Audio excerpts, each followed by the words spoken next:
নমস্কার ভক্তজন। আজকের এই অলৌকিক কাহিনী শুধু একটি গল্প নয়, এটি এমন এক রহস্য যা হাজার বছর ধরে মানুষের মনে প্রশ্ন জাগিয়েছে। মা লক্ষ্মী কে? কোথা থেকে তার আগমন? কেন তিনি শুধু ধনসম্পদের দেবী নন, বরং সৌভাগ্য, শান্তি ও আশীর্বাদের প্রতীক? আজ আমি আপনাদের শোনাবো মা লক্ষ্মীর জন্মের সেই রহস্যময় কাহিনী, যে কাহিনী শুনলে আপনার মন ভরে উঠবে ভক্তিতে আর হৃদয়ে জাগবে নতুন আশা। তাই ভিডিওটি শেষ পর্যন্ত অবশ্যই দেখবেন, কারণ শেষের অংশে রয়েছে এমন এক গোপন কথা যা খুব কম মানুষই জানে। সৃষ্টির আদিকালে যখন পৃথিবীতে আলো ছিল না, সুখ ছিল না, দেবতাদের শক্তি ধীরে ধীরে কমে যাচ্ছিল, তখন চারিদিকে শুধু অশান্তি আর অন্ধকার ছড়িয়ে পড়েছিল। দেবলোকেও নেমে এসেছিল দুঃখের ছায়া। দেবরাজ ইন্দ্র একসময় নিজের অহংকারে এতটাই ডুবে গিয়েছিলেন যে তিনি এক মহর্ষির আশীর্বাদকে অপমান করেছিলেন, আর সেই অপমানের ফলেই দেবতারা হারাতে শুরু করলেন তাদের ঐশ্বর্য, শক্তি ও সৌভাগ্য।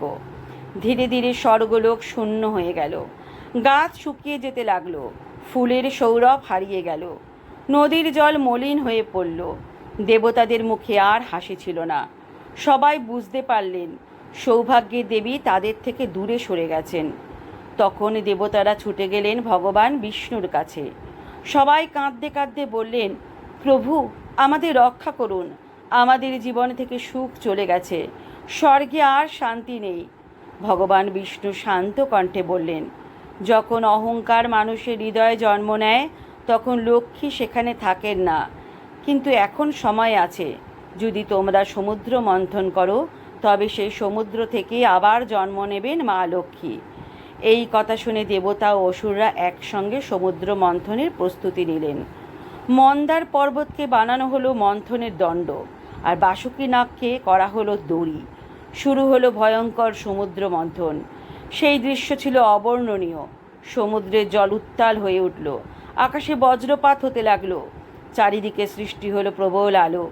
একের পর এক অলৌকিক বস্তু বেরিয়ে আসতে লাগলো সমুদ্র থেকে, কখনো বিষ, কখনো অমৃত, কখনো দেবী ও রত্ন। দেবতা অসুর সবাই অপেক্ষা করছিলেন, কারণ তারা জানতেন সবচেয়ে মূল্যবান রত্ন এখনো বের হয়নি। হঠাৎ সমুদ্রের মাঝখানে এক অদ্ভুত আলো জ্বলে উঠল। সেই আলো এতটাই উজ্জ্বল ছিল যে দেবতাদের চোখ ধাঁধিয়ে গেল। পদ্ম ফুলের উপরে ধীরে ধীরে আবির্ভূত হলেন এক অপূর্ব সুন্দরী দেবী। তার মুখে ছিল শান্তির হাসি, হাতে পদ্ম, চারিদিকে সোনালি আলো। পুরো সৃষ্টি যেন থেমে গেল সেই মুহূর্তে। তিনি আর কেউ নন, তিনি ছিলেন মা লক্ষ্মী।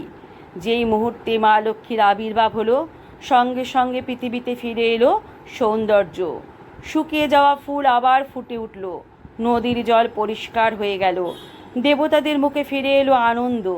আকাশে দেবতারা ফুল বর্ষণ করতে লাগলেন। মা লক্ষ্মী ধীরে ধীরে চারিদিকে তাকালেন। দেবতা, অসুর সবাই তাকে পেতে চাইছিল, কিন্তু মা লক্ষ্মী জানতেন তিনি এমন কারো সঙ্গী হবেন যিনি শান্ত, ধৈর্যশীল ও ন্যায়পরায়ণ। শেষ পর্যন্ত তিনি এগিয়ে গেলেন ভগবান বিষ্ণুর দিকে, তার গলায় পরিয়ে দিলেন পদ্মমালা। সেই মুহূর্তে স্বর্গলোক আনন্দে ভরে উঠল, কারণ লক্ষ্মী ও নারায়ণের মিলন মানেই সুখ ও শান্তির আগমন। কিন্তু এখানেই শেষ নয়। খুব কম মানুষ জানেন মা লক্ষ্মী শুধু ধনসম্পদের দেবী নন, তিনি এমন এক শক্তি যিনি মানুষের কর্ম, মন আর আচরণ অনুযায়ী আশীর্বাদ দেন। শাস্ত্রে বলা হয়েছে, যে ঘরে প্রতিদিন ঝগড়া হয়, যেখানে বয়স্ক মানুষদের অসম্মান করা হয়, যেখানে মিথ্যা কথা বলা হয়, সেই ঘরে মা লক্ষ্মী বেশি দিন থাকেন না। অন্যদিকে যে ঘরে ভোরবেলা প্রদীপ জ্বলে, যেখানে মা বাবাকে সম্মান করা হয়, যেখানে মানুষ পরিশ্রম করে এবং অন্যকে সাহায্য করে, সেখানে মা লক্ষ্মী নিজেই আশীর্বাদ নিয়ে আসেন। অনেক মানুষ ভাবেন শুধু টাকা থাকলেই লক্ষ্মীর কৃপা পাওয়া যায়, কিন্তু সত্যিটা ভিন্ন। যদি হৃদয়ে শান্তি না থাকে, যদি পরিবারে ভালোবাসা না থাকে, তাহলে সেই ধনও একদিন হারিয়ে যায়। একবার এক গরিব ব্রাহ্মণ প্রতিদিন ভগবান বিষ্ণু মা লক্ষ্মীর পূজা করতেন। তার কাছে ধনসম্পদ ছিল না, কিন্তু তার মন ছিল পবিত্র। একদিন রাতে তিনি স্বপ্নে দেখলেন মা লক্ষ্মী তার সামনে দাঁড়িয়ে আছেন। দেবী বললেন, তোমার ঘরে সোনা নেই, কিন্তু তোমার হৃদয়ে ভক্তি আছে, আর সেই ভক্তি সবচেয়ে বড় সম্পদ। পরদিন সকালে সেই ব্রাহ্মণের জীবনে অলৌকিক পরিবর্তন শুরু হলো। ধীরে ধীরে তার দুঃখ দূর হতে লাগলো, কারণ মা লক্ষ্মীর আশীর্বাদ শুধু অর্থ দেয় না, তিনি মানুষের ভাগ্যও বদলে দেন। আবার শাস্ত্রে এমনও বলা হয়েছে, মা লক্ষ্মী খুব চঞ্চলা, অর্থাৎ তিনি এক জায়গায় বেশি দিন থাকেন না। তাই যদি কেউ অহংকার করে অন্যকে কষ্ট দেয় বা অন্যায় পথে চলে, তাহলে ধীরে ধীরে তার জীবন থেকেও সুখ সরে যায়। এই কারণেই আমাদের পূর্বপুরুষরা বলতেন, ধনকে সম্মান করো, অপচয় করো না, কারণ যেখানে অপচয় হয় সেখানে লক্ষ্মীর কৃপা কমে যায়। অনেকে হয়তো লক্ষ্য করেছেন, কিছু মানুষের ঘরে খুব কম টাকা থাকলেও তারা সুখে থাকে, আবার কারো কাছে অনেক ধন থেকেও শান্তি নেই। এর কারণ হলো, প্রকৃত লক্ষ্মী শুধু অর্থ নয়, তিনি মানসিক শান্তি, ভালোবাসা ও সৌভাগ্যের প্রতীক। মা লক্ষ্মীর সঙ্গে পদ্মফুলের সম্পর্ক খুব গভীর। পদ্ম কাদার মধ্যে থেকেও সুন্দর ও পবিত্র থাকে। এর অর্থ হলো, মানুষ পৃথিবীর যত সমস্যার মধ্যেই থাকুক না কেন, যদি তার মন পরিষ্কার থাকে, তাহলে সে একদিন অবশ্যই উন্নতি করবে। শাস্ত্রে আরও বলা হয়েছে, শুক্রবার ও কোজাগরী পূর্ণিমা রাতে মা লক্ষ্মীর বিশেষ কৃপা পৃথিবীতে নেমে আসে। এই সময় ভক্তিভরে প্রদীপ জ্বালালে ও মন থেকে প্রার্থনা করলে মানুষের জীবনে ইতিবাচক পরিবর্তন আসতে পারে। কিন্তু মনে রাখতে হবে, শুধু মন্ত্র জপ করলেই হবে না, নিজের আচরণও বদলাতে হবে।